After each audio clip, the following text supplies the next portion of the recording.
کہ جب کوئی لڑکا، جب کوئی نوجوان، جب کوئی شخص اکڑ کر زمین پر چلتا اور اپنے بڑوں کی تعظیم و تکریم نہ کرتا تو صاحب تفسیر روح البیان فرماتے ہیں کہ اللہ ایسے شخص کو زمین میں دھسا دیا کرتا۔ آج کا نوجوان ہمارے علماء کی بارگاہ میں آ کر، ہمارے مشائخ کی بارگاہ میں آ کر کہتا ہے کہ حضرت کاروبار میں برکت نہیں، تعویذ دے دو، کام کرتا ہوں، محنت کرتا ہوں، مگر رزق میں برکت نہیں، وظیفہ دے دو، کوئی ایسا نقش دے دے تاکہ کاروبار میں برکت ہونے لگے۔ حدیث کی روشنی میں جواب دینے لگا ہوں، یاد رکھنا، اگر تمہارے ماں باپ، تمہارے بڑے، تمہارا استاد اور تمہارا مرشد اگر تم سے ناراض ہے تو تمہارے رزق میں ہرگز برکت نہیں ہو سکتی۔ اللہ کے رسول کی بارگاہ میں ایک نوجوان آیا، آنے کے بعد کہتا ہے یا رسول اللہ، کماتا ہوں مگر برکت نہیں، پیسہ آتا ہے مگر ٹکتا نہیں، فاقوں میں زندگی گزار رہا ہوں، فاقوں میں زندگی کٹ رہی ہے۔ اللہ کے رسول نے یہ نہیں فرمایا کہ فلاں آیت کو پڑھ لینا، اللہ رزق میں برکت عطا کرے گا، جبکہ اگر فرما بھی دیتے تو قرآن تو بڑی بابرکت چیز ہے، مگر نبی نے ارشاد فرمایا کہ اے نوجوان، تیری باتوں سے ایسا محسوس ہوتا ہے کہ تو اپنے بڑوں کی تعظیم نہیں کرتا۔ اس کے بعد نبی نے فرمایا کہ اگر تو چاہتا ہے کہ اللہ تیرے رزق میں برکت عطا فرمائے تو اے نوجوان اپنے بڑوں کی تعظیم کرنے لگا۔ تو معلوم یہ ہوا کہ جو بندہ اپنے بڑوں کا باادب ہوتا ہے اللہ اسے دونوں جہان کی نعمتوں سے نوازتا ہے اور مالا مال فرماتا ہے۔ بڑی تیزی کے ساتھ آپ کے ذہنوں کو قریب کرنے لگا، آپ بتا سکتے ہیں کہ پیری مریدی کا مقصد کیا ہوتا ہے؟ کیا آپ بتا سکتے ہیں کہ بندہ جب اپنے شیخ کے ہاتھوں میں اپنے آپ کو بیچتا ہے تو بکنے کا مقصد کیا ہے، مطلب کیا ہے، منشا کیا ہے؟ یاد رکھو مسلمانوں، مرید بننے کا مقصد دنیا سنوارنا نہیں ہوتا، دنیا کو بہتر بنانا نہیں ہوتا۔ مرید بندہ اس لیے بنتا ہے تاکہ شیخ کامل کی نظر اس کے سیاہ دل پر پڑ جائے اور اس کا دل منور ہو جائے اور اللہ شیخ کی برکت سے اسے آخرت کی دولت عطا فرمائے۔ ایک بات مزید یاد رکھیے گا، صحیح معنوں میں کامل شیخ وہی ہوتا ہے کہ جو مرید کے جیب کی صفائی نہیں کرتا بلکہ مرید کے سیاہ دل کی صفائی کرتا ہے، جس کی نظر جیبوں پر نہیں ہوتی، نظر دل پر ہوتی ہے۔ جب دل پر نظر پڑ جاتی ہے تو اللہ دل میں عشق مصطفیٰ کی شمع کو روشن فرما دیتا ہے۔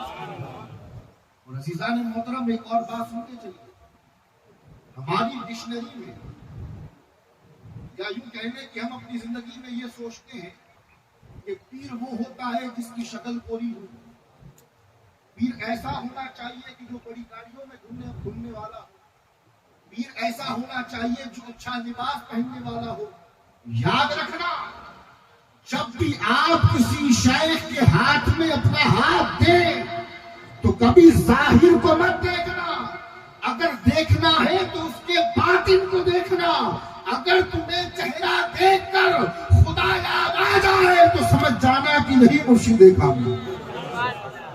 چہرہ دیکھ کر اللہ کے رسول کی محبت پیدا ہو جائے اور دل عشق مصطفیٰ میں دھڑکنے لگ جائے تو سمجھ جانا کہ نہیں شیخ کامل۔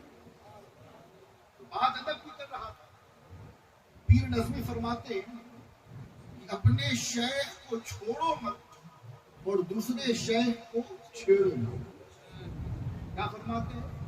اپنے پیر کو چھوڑو مت، دوسرے پیر کو چھیڑو مت، اپنی نسبت کو آگے بڑھائے۔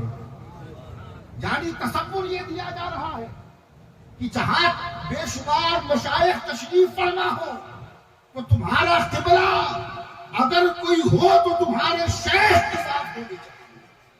اگر دل ڈگمگانے لگے، دل کہیں اور مائل ہونے لگے تو اپنے گریبان میں جھانک کر دیکھنا کہ کبھی تمہارے دل میں اپنے شیخ کی کامل محبت کی بھی آئی۔ واقعہ سناتا چلو، علماء کرام کی اجازت ہو تو 3 بڑی شخصیتیں ہیں ایک ہی جگہ. پہلی ذات حضرت خواجہ غریب نواز رضی اللہ تعالیٰ عنہ، بول دے سبحان اللہ. دوسری ذات حضرت خواجہ قطب الدین بختیار کاکی، اور تیسری ذات بابا فرید مسعود گنج شکر. ایک مرتبہ ایسا ہوا کہ خواجہ قطب الدین بختیار کاکی کی خانقاہ میں، ان کے گھر میں غریب نواز تشریف لے آئے. بول دے سبحان اللہ. جب اپنے پیر کو آتا دیکھا تو مچل گئے، آگے بڑھ کر استقبال کیا اور اپنی مسند اپنی جگہ پر بٹھایا اور اپنے مرید یعنی بابا فرید کو بلایا اور بلا کر کے کہا کہ فرید دیکھو، آج ہمارے گھر دادا مرشد آئے ہیں تمہارے، اور میں چاہتا ہوں کہ تم چل کر ان سے ملاقات کرو، مصافحہ کرو، اور میں چاہتا ہوں کہ تم اپنے دادا مرشد غریب نواز کے قدموں کا بوسہ دو. اب خواجہ قطب الدین بختیار کاکی غریب نواز کے، بابا فرید مرید ہے بختیار کاکی کے. بختیار کاکی نے فرمایا فرید دادا مرشد غریب نواز آئے ہیں، چل کر ان کے قدموں کا بوسہ لو. لکھنے والوں نے لکھا کہ بابا فرید تشریف لائے، نظر پڑتی ہے عطائے رسول ہند البدی پر. بولے سبحان اللہ. خواجہ قطب الدین نے کہا فرید آگے بڑھو اور دیکھو کہ دادا مرشد غریب نواز تشریف فرما ہے، قدموں کا بوسہ لو. اب غور طلب بات یہ ہے کہ غریب نواز کسی معمولی پیر کا نام نہیں ہے، جس نے ہندوستان میں چشتیت کو پھیلایا، اسلام کو پھیلایا، لوگوں کے دلوں میں اللہ اور اس کے رسول کی محبت کو پیدا کیا. اس ذات کو غریب نواز کہتے ہیں. قطب الدین بختیار کاکی نے کہا فرید آگے بڑھ کر قدموں کا بوسہ لو. بابا فرید آگے بڑھے، بغل میں ان کے مرشد خواجہ قطب الدین بھی تشریف فرما تھے.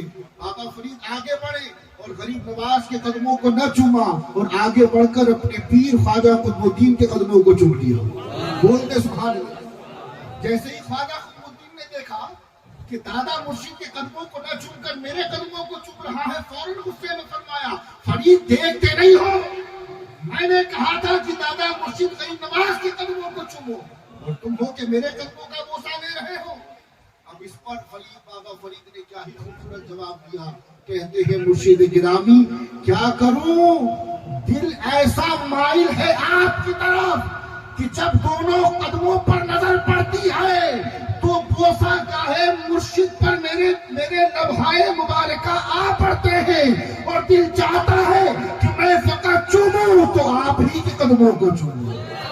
سبحان اللہ سبحان اللہ. بہت اچھا. یعنی میری جگہ، جس جگہ میں بوسہ دینا چاہتا ہوں وہ جگہ آپ کے قدم ہے، میں چاہتا ہوں کہ آپ کے قدموں کو چوموں. جب خواجہ قطب الدین بختیار کاکی نے غصے میں کہا تو غریب نواز مسکرائے اور مسکرا کر کے فرمایا کہ اے قطب الدین تو اسے ڈانٹ مت، یہ تیرا مرید نہیں ہے بلکہ اب یہ تیری مراد بن چکا ہے. یعنی دونوں شخصیتیں موجود تھیں، غریب نواز بھی تھے، خواجہ قطب الدین بھی تشریف فرما تھے، لیکن بابا فرید نے چوما تو اپنے مرشد خواجہ قطب الدین کے قدموں کو چوما.